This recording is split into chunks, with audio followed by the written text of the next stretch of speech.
pulga qiziqqan odam hech qachon hunar o'rganolmaydi. Bilib qo'ying.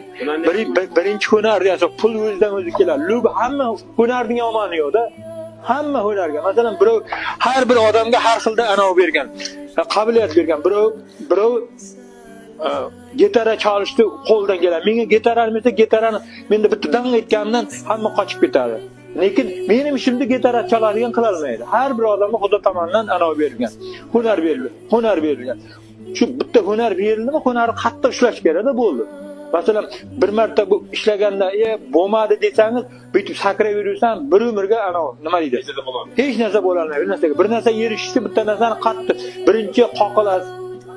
Yosh bola ham birdaniga yurib ketmaydi. Faqat birinchi qoqiladi, birinchi taytalab, dumalab tushadi, boshqalar oxiri devorda ishlaydi, boshqalar sekin-sekin taytalab yurib ketadi. Hunar ham xuddi shunday. Bitta hunar yaxtimi?